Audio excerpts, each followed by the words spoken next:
दिल्ली की चकाचौंध में निधि और बंधन के सपनों की पहली उड़ान। लेकिन क्या बड़े शहर की ये चमक उनके छोटे शहर के संस्कारों को निगल जाएगी? उधर मनाली में अज्ञे ने तियांश को रंगे हाथों पकड़ लिया है। क्या तियांश का शादीशुदा सच सबके सामने आ जाएगा? Hello story seekers, welcome to the Ojaswi Ink FM और आप सुन रहे हैं बंधन एक मर्यादा, रिटेन बाय शालिनी चौधरी।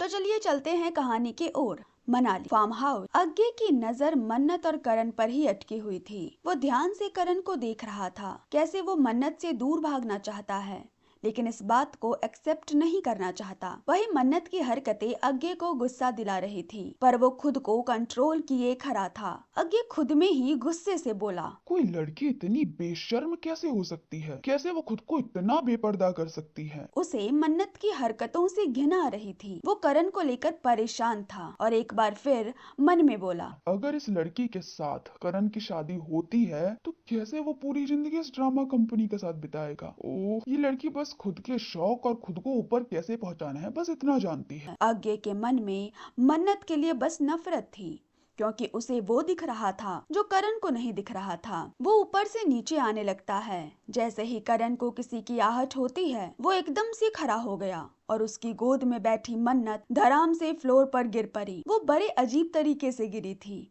उसके पैर सोफे पर टिके थे और वो खुद फ्लोर पर जा गिरी थी। उसे ऐसे गिरते देख अज्ञे जोर जोर से हंसने लगा और वो हंसते हुए ही बोला, मन्नत, क्या हुआ? गिर कैसे गई? उठो उठो, चोट लग गई होगी। मैं डॉक्टर बुलाऊं? वो उसके नजदीक आकर उसे उठाने लगा, या यूं कहो उठाने का नाटक करने लगा। जैसे ही मन्नत उसके हाथ का सहारा लेकर थोड़ा ऊपर उठी, वो उसका हाथ छोड़ देता है और वो एक बार फिर धम से गिर पड़ी। अज्ञे उसके कान के पास झुकते हुए बोला। पहले से इतनी गिरी हो और कितना गिरोगी? मन्नत गुस्से से उसे देखने लगती है, हाथ आगे बढ़ाकर उसे उठा देता है। मन्नत अब भी गुस्से से अज्ञे को देख रही थी। करण को अपनी गलती का एहसास होता है और वो बोला, आई एम सॉरी, वो अचानक से हो गया। तो तुम बैठो, मैं पानी लेकर आता हूँ। इतना कहकर वो पानी लाने चला गया। वहीं अज्ञे अब भी हंसे जा रहा था, जिससे मन्नत गुस्से से उंगली दिखाते हुए उसे बोली, तुम ना ज्यादा मत उड़ो। याद रखो तुम फ्यूचर मिसेज करण भार्गव से बदतमीजी कर रहे हो और ये बहुत भारी पड़ेगा तुम पर, समझे मिस्टर अज्ञे ठाकुर। अज्ञे पूरे एटीट्यूड में उसे देखता है और बोला, वेल, मैं तुम्हारी बात समझ गया, लेकिन एक बात मैं भी कहना चाहूंगा कि मुझे भी रिस्क लेना बहुत अच्छा लगता है। उसकी बात सुनकर मन्नत आईब्रो चढ़ाते हुए बोली, ठीक है फिर तैयार रहो। इसके पहले कि वो कुछ और कहती, करण पानी लेकर आ गया। करण को आता देख मन्नत चुप हो गई। करण ने ग्लास मन्नत को देते हुए कहा, मन्नत, ये लो और बैठकर पहले पानी पियो। वो बैठकर पानी पीने लगी। उसे देखकर आगे मन ही मन सोचता है, हह, आज इस चुड़ैल को पानी पिला रहा है और कल ये तेरा खून पिएगी। आस्तीन का सांप है ये। तभी निया घर के अंदर आई। आते ही उसकी नजर उन तीनों पर गई और उसने सबको देखते हुए कहा, गुड मॉर्निंग एवरीवन। करण ने मुस्कुरा कर कहा। गुड मॉर्निंग बच्चा, मिल ली अपने दोस्त से? निया ने मुस्कुराते हुए कहा, हाँ भाई मिल लिए और बहुत सारी बातें भी हुई, बहुत मजा आया। उसे खुश देखकर करण ने मुस्कुराते हुए कहा। अच्छा ठीक है, जाओ अब जल्दी से फ्रेश हो जाओ और डिसाइड करो कि कहाँ जाना है। निया ऊपर जाते हुए बोली, ओके मैं अभी आई। इतना कहकर वो अपने कमरे की तरफ चली गई। वहीं मनाली में शिव मंदिर, एक मंदिर जहां भक्तों और दुखियों का जमावड़ा लगा था। कोई अपने इष्ट संसार के पिता देवों के देव महादेव की पूजा करने आया था, तो कोई अपनी झोली खुशियों से भरकर लौट रहा था। उसी मंदिर में महादेव और माता की मूर्ति के सामने तियांश और तृष्णा खड़े थे। तृष्णा के हाथ में पूजा का सामान था, जो वो पंडित जी को दे रही थी। तृष्णा ने लाल रंग की बनारसी साड़ी पहनी थी, वहीं तियांश ने कुर्ता और धोती पहन रखा था, जिसमें वो काफी अनकंफर्टेबल महसूस कर रहा था। उसने धीरे से तृष्णा के कानों में कहा, त्रिशु, ये धोती पक्का नहीं खुलेगी ना, वरना गजब बेइज्जती हो जाएगी। तृष्णा ने उसे आंखें दिखाते हुए कहा, शांत रहिए, मैंने ठीक से पहनाई है, नहीं खुलेगी ये। तियांस ने तृष्णा को देखते हुए कहा। धोती पहनना जरूरी है, नीचे पजामा भी तो हो सकता है। उसकी बात पर तृष्णा ने लंबी सांस ली और बोली, हाँ जरूरी है, क्योंकि मैं ट्रेडिशनल ड्रेस में शादी करना चाहती हूँ, महादेव और माता के आशीर्वाद से। तियांस मुस्कुरा दिया और बोला। ओके मेरी जान, जैसे पसंद आए वैसे ही करो। तभी पंडित जी की आवाज आई। बच्चों चलो, सारी तैयारियां हो चुकी हैं। दोनों उनके साथ मंदिर के पीछे की तरफ चले गए, जहाँ मंडप सजा हुआ था। वहाँ एक पुरोहित जी पूजा की तैयारी कर रहे थे। वो दोनों को बैठने का इशारा करते हैं और मुस्कुराते हुए बोले। बच्चों, सबसे पहले गणेश जी की पूजा करेंगे और उन्हें निमंत्रण देंगे। उसके बाद संसार के सबसे अमर जोड़े महादेव और माता की पूजा के बाद हम विवाह की विधि शुरू करेंगे। उनकी बात सुनकर तृष्णा ने कहा, पंडित जी, सारी विधि अच्छे से करें ताकि हमारा रिश्ता जन्मों जन्म का हो जाए। उसकी बात पर तियांस मुस्कुरा दिया। पुरोहित जी मुस्कुराते हुए बोले। बेटा, शादी तो विधिवत ही होगी। रही बात रिश्ते की मजबूती की, तो वो निभाने से होती है ना। मैं आशीर्वाद देता हूँ कि तुम्हारा रिश्ता जन्मों जन्म तक बना रहे। दोनों एक दूसरे को देखते हैं, नजरें ठहर गई थी। इधर गणेश पूजा शुरू हो चुकी थी। धीरे धीरे विवाह की विधि भी आगे बढ़ती गई। कुछ समय के बाद पुरोहित जी ने कहा। अब आप दोनों फेरों के लिए खड़े हो जाइए। दोनों खड़े हो गए। मंत्रों की गूंज, 7 वचन, अग्नि साक्षी, फेरे पूरे होते हैं। फिर पुरोहित जी बैठने का इशारा करते हैं और वो सिंदूर उठाते हुए बोले। कन्या अब बाएं भाग में बैठे और वर सिंदूर लगाए। तियान सिंदूर उठाकर तृष्णा की मांग में भर देता है। तृष्णा की आंखें बंद हो गई और उसकी आंखों से एक बूंद आंसू टपक कर उसकी गोद में गिर गया।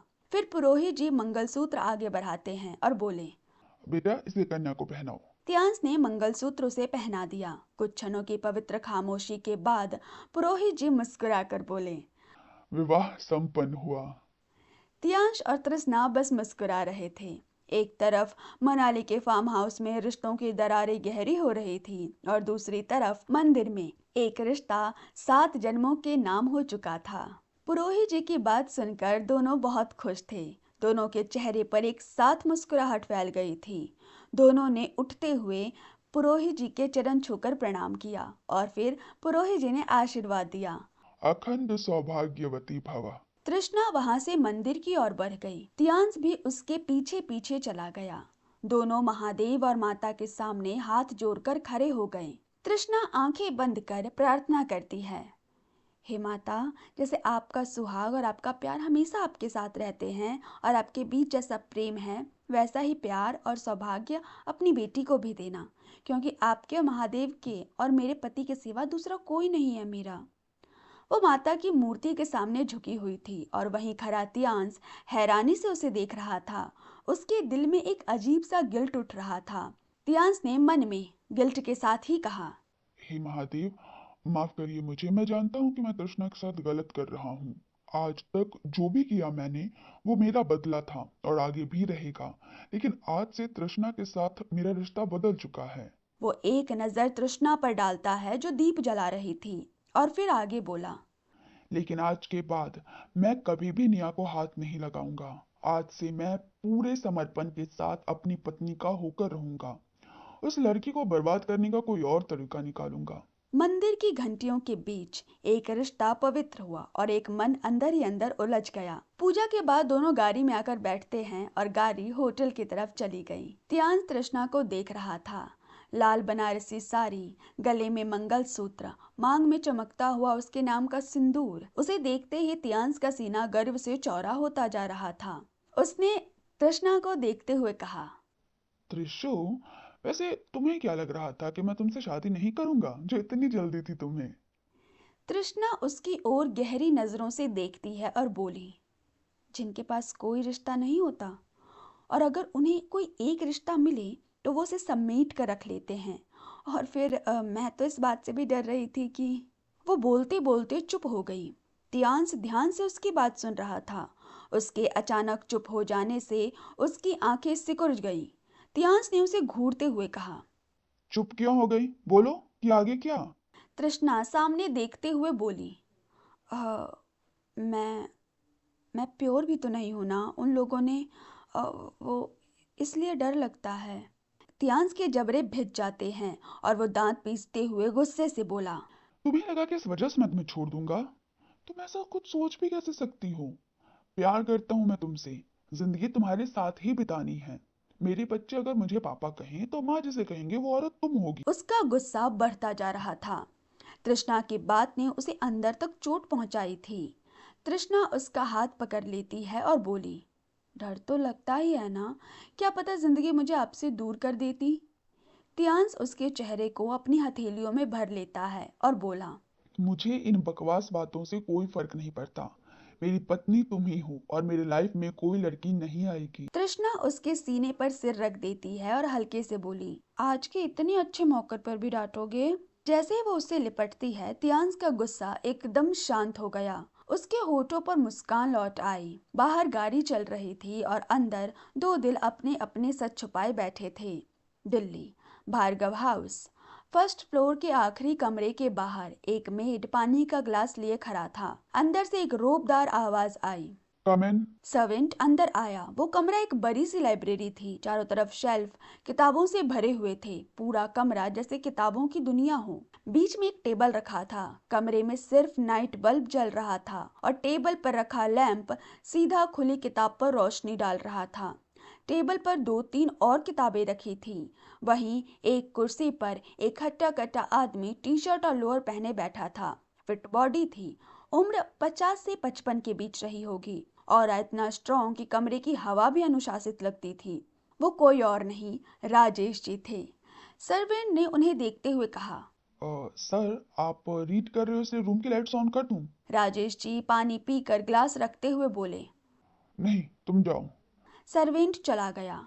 राजेश जी सोच में डूब गए और मन में बोले, आगे सही कह रहा है। करण के लिए मन्नत बिल्कुल भी ठीक नहीं है। उसके लिए कोई और लड़की ढूंढनी चाहिए जो उसका ख्याल रख सके, हमेशा साथ रहे, चाहे सिचुएशन कुछ भी क्यों ना हो। अब ये बात उनके दिमाग में बैठ चुकी थी। मन्नत करण के लिए सही नहीं है। उनकी सोच में धीरे धीरे एक सुयोग्य पत्नी की छवि बनने लगी जो हर मोड़ पर साथ दे। और शायद कहानी का अगला मोड़ यहीं से शुरू होने वाला था। रिश्ता जुड़ चुका है लेकिन राज अभी बाकी है। क्या होगा जब तृष्णा को पता चलेगा कि तियांस ने उससे शादी सिर्फ एक मोहरे की तरह की है, या फिर तियांस सच में ही उसे प्यार करता है। और उधर दिल्ली में राजेश जी की तलाश किस लड़की पर जाकर रुकेगी। आज का ये भाग इन्हीं सवालों के साथ खत्म होता है। आप सुन रहे थे बंधन एक मर्यादा, मेरे यानी श्रुति चौधरी की आवाज में। ये कहानी आपको कैसी लग रही है कमेंट में बताइए। और अगर आप अब तक सुन रहे हैं तो इसका मतलब है कि आप बंधन से जुड़ चुके हैं। तो प्लीज चैनल को सब्सक्राइब कर लीजिए ताकि आगे आने वाले सभी एपिसोड्स आपको मिलते रहें और आप बंधन के सफर को मिस ना करें। आप बंधन से मिलते हैं हर सोमवार, बुधवार और शुक्रवार को। तब तक के लिए शुक्रिया, धन्यवाद। Bye bye story seekers.